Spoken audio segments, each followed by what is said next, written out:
Olá, gente, tudo bem? Então vamos dar início aí a mais uma conversa, né, na nossa série especial aqui, a Era do Clima, rumo à COP30, né, a COP30 que vai ser realizada no final do ano, em novembro, lá na cidade de Belém, no Pará. É a primeira vez que o Brasil vai sediar a COP e é a primeira vez também que essa importantíssima reunião da ONU, nessa reunião climática da ONU, será realizada no âmbito amazônico. E hoje, para conversar conosco, nós temos o prazer de receber o André Clark, ele que é vice-presidente sênior para a América Latina da Siemens Energy. André, seja muito bem-vindo, muito obrigado por ter aceitado o nosso convite. Honrado em estar aqui, parabéns pelo trabalho. Legal, muito obrigado. Bom, André, assim, para começar, eu queria entender um pouco essa questão hoje que, claro, é tão prioritária, ou pelo menos é tão discutida, a questão da sustentabilidade. Como que ela está posicionada no dia a dia de vocês? Ou seja, até que ponto isso realmente é uma prioridade? Ou ainda vocês estão, sei lá, mirando isso como uma prioridade? Como que dá para relacionar aí a sustentabilidade no dia a dia da Siemens Energy? Eduardo, a Siemens Energy foi criada como um spin-off do grupo Siemens. Isso foi em 2020, né? Em 2020. Com o foco... No mundo não estava nada... 2020, para quem não lembra, era a pandemia. Já se via, foi pré-pandêmica, quando a gente fez o spin-off, e uma empresa criada justamente pela enorme mudança que se ensejava por causa das mudanças climáticas. A mudança climática não é algo novo, não é algo que a ciência não tenha descrito recentemente. É algo bastante bem conhecido, em que o ser humano basicamente tirou muito hidrocarboneto do solo e mandou para a atmosfera. Foram revoluções energéticas importantes que nos trouxeram até aqui. Contudo, nesse exato momento, ameaça a vida no planeta. Nós estamos hoje, as estimativas, né, rumo ao que se enquadra aos cenários entre 2 e 4, 5, 6 graus centígrados de aquecimento até 2100, que é o que a ONU estabelece como uma emergência climática. Significa também que os sistemas energéticos do mundo, em grande medida, hoje, por volta, um pouquinho mais de 80%, são baseados em hidrocarbonetos e na sua emissão. Então, a humanidade vive essa enorme dicotomia. Por um lado, a dependência extrema aos hidrocarbonetos. Por outro lado, nós estamos, francamente, como humanidade, rumando à incerteza, uma profunda incerteza. A vida econômica, a vida no planeta, certamente em regiões tropicais como o Brasil, não será a mesma nos cenários de 3, 4 graus acima. A nossa dependência da natureza uma transformação muito grande, né? Sem dúvida. Estamos, portanto, em época de adaptação. Ficou para trás a nossa chance de mitigação. Nós vamos ter que falar de mitigação depois de se adaptar. Os sistemas energéticos no mundo correm nessa direção freneticamente. Sabedor disso, Siemens Energy foi criada para focalizar exatamente nessas necessidades. Então, eu costumo dizer que mudança climática é o nosso negócio de todos os dias. Então, é algo fundamental, tanto para as nossas operações, quanto o que a gente faz pelos nossos clientes, países que a gente atende e tudo mais, né? E dentro desse contexto, André, assim, claro, a gente tem ainda a energia, vamos chamar assim, convencional, né? Uhum. E tem, claro, a energia renovável, né? São os dois grandes caminhos aí que andam de forma paralela, né? Sim. E aí, nesse contexto, também no dia a dia de vocês, né? Na questão aqui mais do Brasil e tal, é claro que o Brasil tem fontes renováveis bastante importantes, né? Tem uma matriz muito tranquila nesse sentido. Mas em termos dos negócios, assim, hoje, se a gente for comparar essa questão da energia renovável com a energia convencional, vamos dizer assim, tem mais negócios de um lado ou de outro? A coisa está equilibrada? Como que é o... Essa é justamente, disso? acho que duas ideias fundamentais, e você coloca isso de forma muito boa, né? Esse paralelismo, número um. Número dois, que o Brasil é um powerhouse, é uma potência energética em todas as suas capacidades, em todos os tipos de energia. A gente faz todas as energias, Eduardo, tudo. A gente faz geração eólica, a gente faz geração térmica, a gente faz, em grande medida, as grandes redes de transporte de energia. A gente faz a eletrificação das indústrias ligadas ao petróleo e ao gás. Então, a gente faz todas as energias nos interessam. Então, a gente tem uma visão, como você bem coloca, paralela. E o que aconteceu, publicado numa carta muito interessante no Foreign Affairs, do Daniel Yergin, é que não houve transição energética, houve adição energética. A gente criou um monte de expansões com renováveis, solar, eólica e assim por diante, mas também todo o resto das energias também se movimentaram para cima. A humanidade está consumindo muito mais energia. A Agência Internacional de Energia acaba de publicar há uma semana seus estudos de demanda global, e a demanda aumentou em todos os aspectos. Por uma razão, que o mundo está eletrificando, a eletrificação é a busca de eficiência energética. Por outro, ar-condicionado é o grande causador de uma certa expansão do consumo de energia. Neste ambiente, num ambiente de certa conturbação, certamente climática, que ninguém sabe para onde vai. Os cientistas, os biólogos não sabem para onde vai, os geólogos não sabem para onde vai.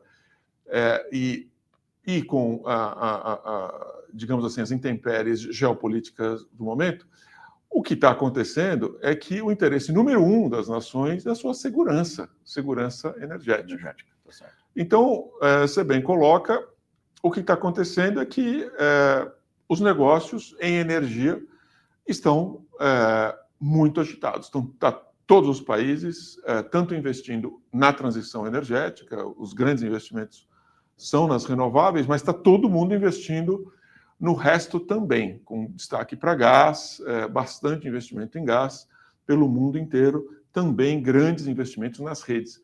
O Brasil não é distinto. O Brasil vem com programas muito bem estruturados de expansão da sua rede, transporte de energia, até por causa da nossa riqueza renovável. O Brasil está batendo quase 40% da sua energia entre eólica e solar, que são energias não despacháveis, ou seja, são energias que você não controla, você tem quando você tem, né, quando você tem vento ou quando você tem sol. Apenas 60% hoje é basicamente hidrelétrica e um pouco térmica. E o Brasil anda e se prepara para isso, se planeja para isso, também com a expansão das suas redes. Então está tudo acontecendo agora, como você bem coloca, um grande paralelismo de todas as fontes simultaneamente. Grande demanda por segurança e resiliência energética ocorrendo. E até por causa de questões mais macro, né? A guerra da Ucrânia, essa guerra comercial que a gente deve assistir cada vez mais entre hoje, Estados Unidos e China, exatamente. Hoje, dia 2, né? Exatamente isso. Num ambiente de incerteza, as populações, os países soberanos que lidam com questões soberanas, e a energia não tem a menor sombra de dúvida, uma questão soberana. Não só de país, muitas vezes numa região dentro de um país. Às vezes, os estados nacionais se organizam por estado. Os Estados Unidos é o caso clássico, né? Cada estado tem uma política energética, uma estrutura energética quase independente, e tomam decisões a respeito sobre isso. Isso está agitado. Isso será, em grande medida, parte das discussões na própria COP. Como é que vai fazer isso? Como é que vai essa coisa? Por mais que exista esse paralelismo, é claro, até por causa dessa questão das mudanças climáticas e tal, é importante que a questão das renováveis cada vez mais cresça em detrimento das convencionais, né? Não, sem dúvida, a descarbonização das energias está lá na pauta de todo mundo, de todos os países, de todos os estados, certamente do Brasil. Ocorre que o próprio ser humano, a população como um todo, a opinião pública, tem a sua pirâmide de prioridade, e à medida que a gente caminha para esse, digamos assim, um ambiente de vasta incerteza, seja ambiental, né, por causa das mudanças climáticas, seja geopolíticas, no consciente, não precisa nem ser do subconsciente, no consciente da população, primeiro, segurança. A energia que não pode faltar é qualquer energia. Bom, tendo energia, como é que a gente garante que ela seja limpa, que ela seja acessível e assim por diante? Hoje, o jogo claramente está na adição energética. A transição energética não está acontecendo como a gente previa. Grande, vasta entrada das renováveis, mas é mais, ela vem para somar e não está substituindo. E dado as questões de resiliência, isso a gente verá nos próximos poucos anos mais desse jogo acontecer, com grande destaque solar, eólica, gás. É isso que vai nuclear renascendo muito proeminentemente pelo mundo. E o Brasil tem tudo isso aí. Tá. A gente navega bem em tudo isso aí. E é por isso que é tão importante a ideia de um Brasil benignamente neutro. Geopoliticamente, o Brasil joga bem com as polarizações. Sempre foi assim, né, historicamente. Historicamente, até constitucionalmente, a nossa política externa é balanceada, endereça nossos interesses. Ao Brasil interessa a China interessa ao Brasil, ao Brasil interessa o Ocidente, Estados Unidos, Europa, Sim. Acordo Mercosul-União Europeia, os árabes e vice-versa. O Brasil joga esse jogo e o jogo das energias. O Brasil joga todos os jogos de energia. Em grande medida, com todo esse, digamos, cenário nebuloso, muita gente fala, ainda bem que a COP30, uma COP muito importante, é no Brasil. São 10 anos do acordo, onde a recelebração das NDCs ocorre, onde a notícia não é boa, né? O stocktake feito...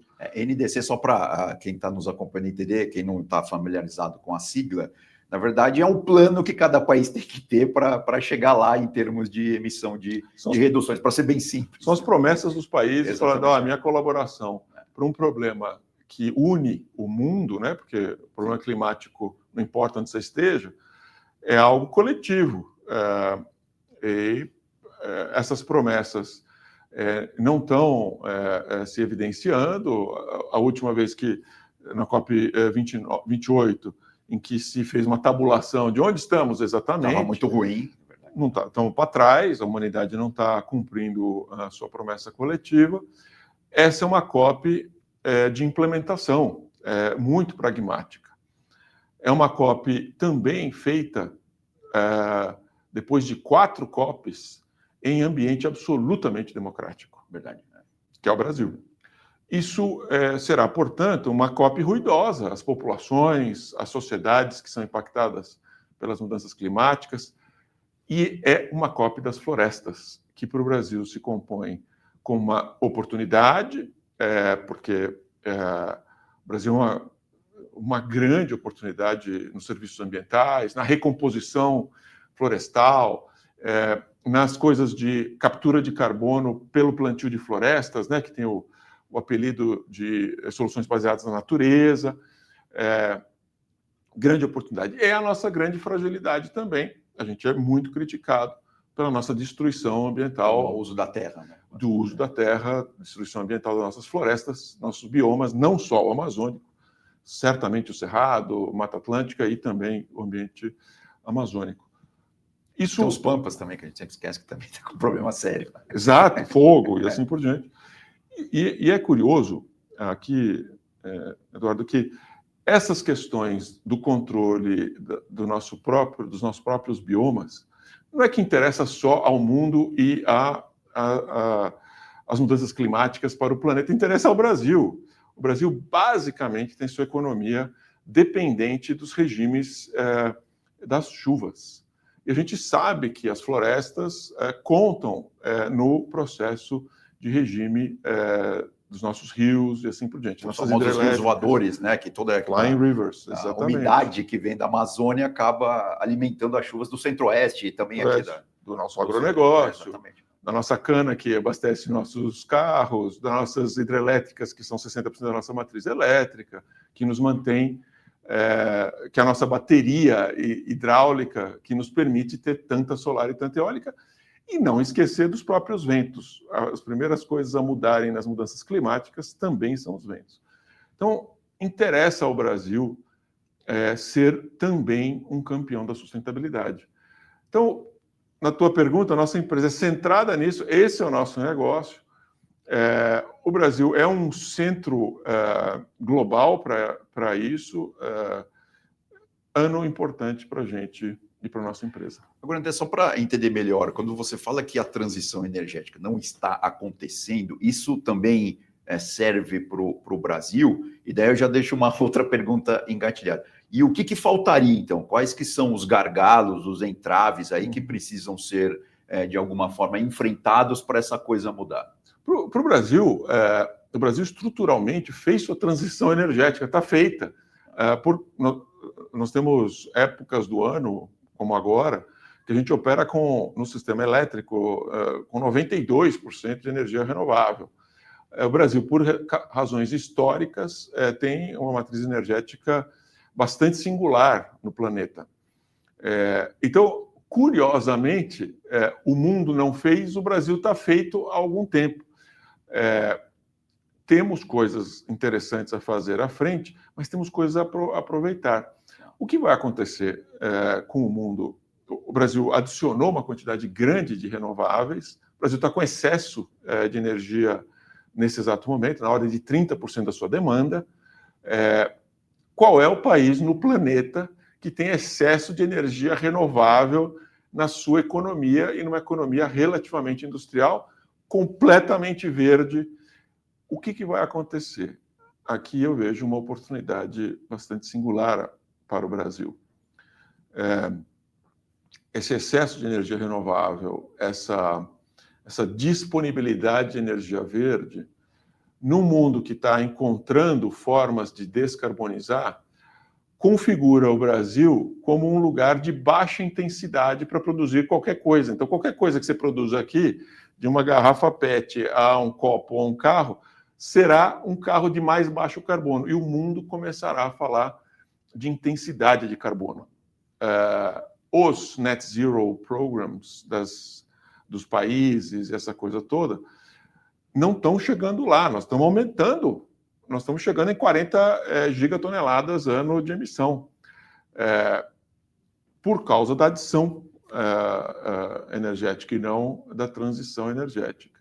O mundo vai buscar, você só faz isso fazendo a reorganização das grandes cadeias de valor industrial nessa direção. Configura ao Brasil uma grande oportunidade. Ou seja, o Brasil está bem no caminho aí de se tornar uma potência verde, vamos dizer assim. O Brasil é uma potência, sempre foi. Tanto é que o agronegócio, o Brasil é um grande provedor de alimentos para o planeta. No mundo energético, continuará sendo uma potência verde e energética de grande potência. Por isso que interessa ao Brasil jogar bem esse jogo. Ao Brasil interessa o multilateralismo, o mundo baseado em regras, acordos multilaterais, o regionalismo saudável, essa neutralidade benigna, o mundo em paz e em franco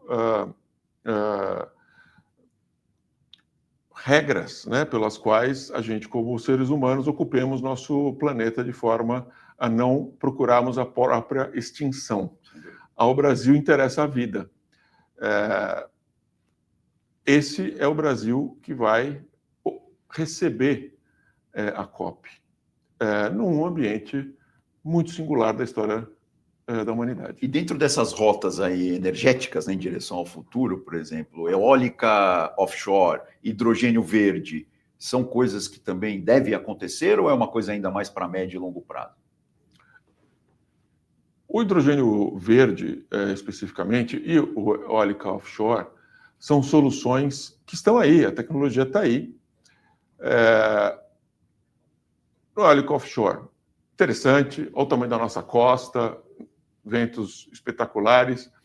Aqui, na questão de eólica offshore, nossa eólica onshore é tão boa que eu vejo a eólica offshore, que é mais cara e mais difícil. Imagina, uma coisa é você fazer manutenção numa máquina em terra, em alto mar. Outra coisa é em alto mar. Nosso onshore é tão bom, nossos ventos são tão relevantes, nosso sol tão bom, que eu vejo offshore bastante mais para frente e nós temos muita coisa para explorar no onshore. São grandes opções do Brasil. O hidrogênio verde, grande potencial, é um dos produtores de menor custo marginal do planeta.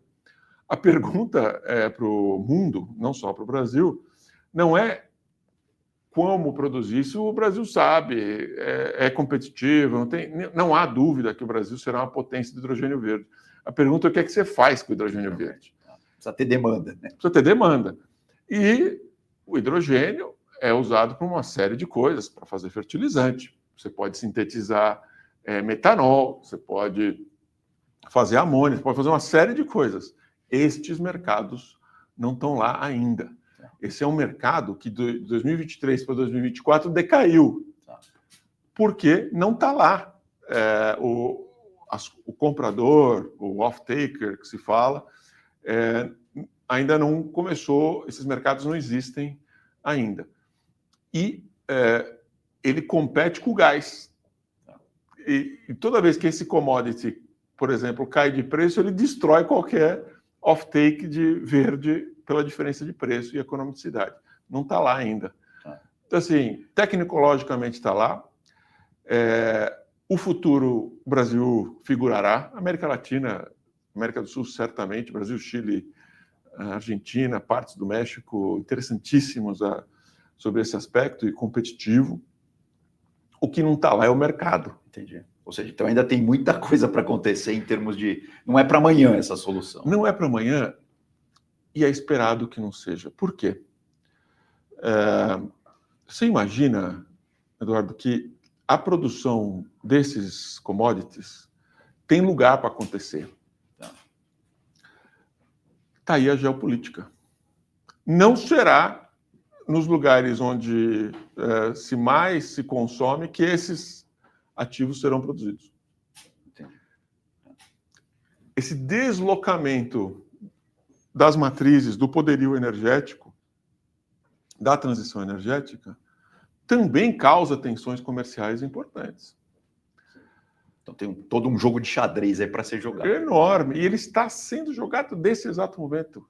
Com toda a grande parte do que a gente está vendo hoje um dia importante das tarifas aí dos Estados Unidos, as questões das sociedades exigindo uma certa soberania, emprego, né, essa coisa toda, em parte já é essa transição. Então a transição não é energética, a transição é absolutamente econômica e geopolítica. Não é menor. E é isso que a sociedade está experimentando. Esta COP é a COP da implementação. Certo. É muito importante, em época de implementação, eu cuido, basicamente o que a gente faz nas empresas é implementar a coisa, você tenha muita clareza do que é política e do que é realidade. Ter noção da realidade de onde a gente está nos permite tomar decisões muito mais concretas e assertivas à frente. Eu tenho grandes esperanças nessa COP, porque é uma COP de implementação, ela é real. Somos o que somos, não o que gostaríamos de ser. Estamos onde estamos, não onde gostaríamos de estar. Entendi.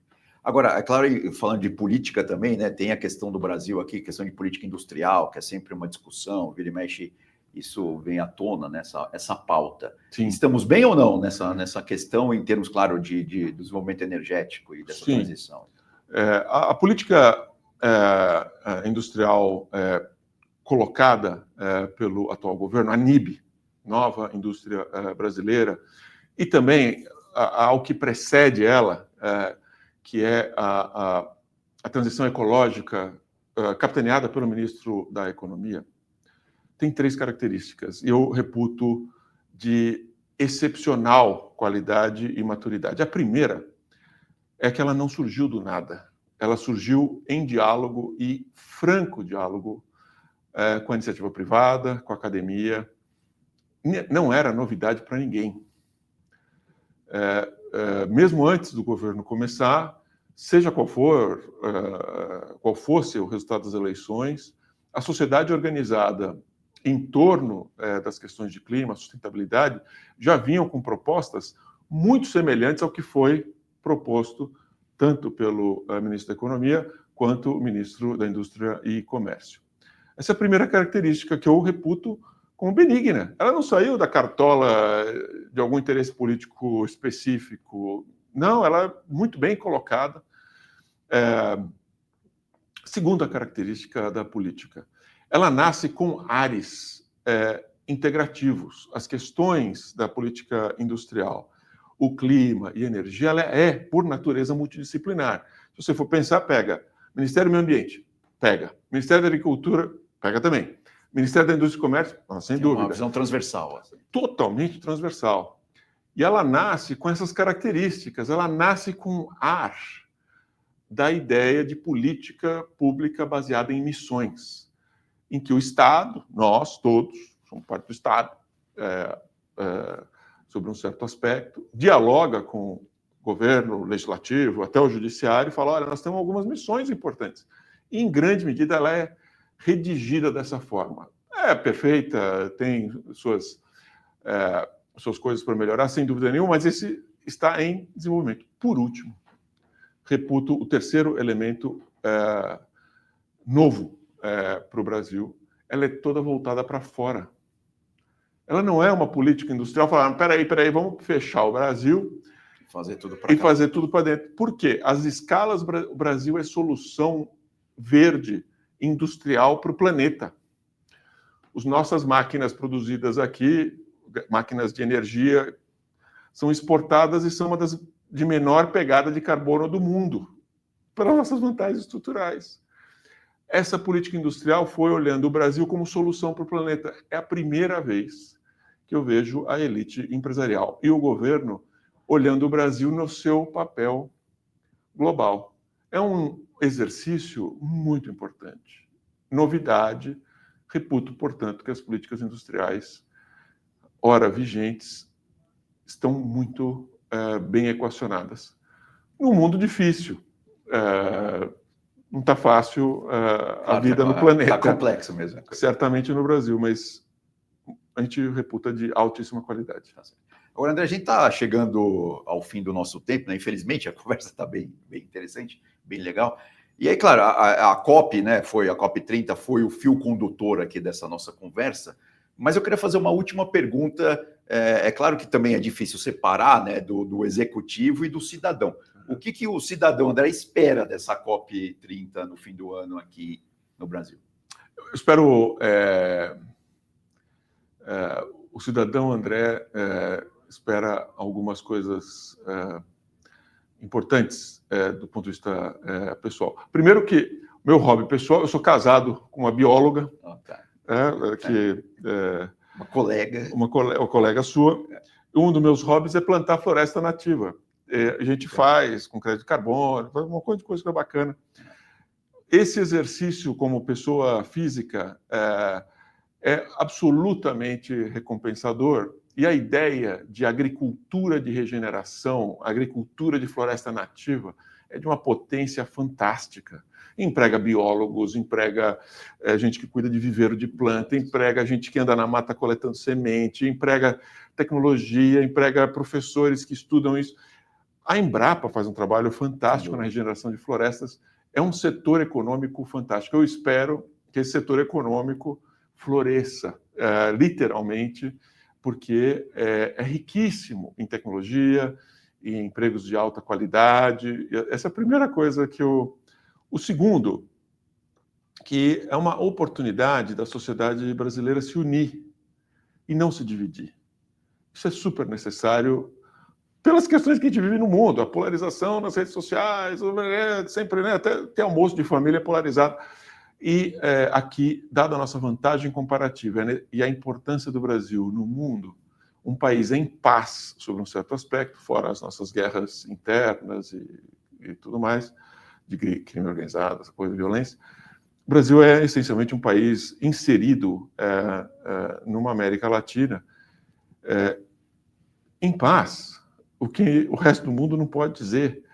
E a nossa neutralidade benigna nos orienta, e o Brasil pode ter, sim, um papel fundamental na solução do planeta.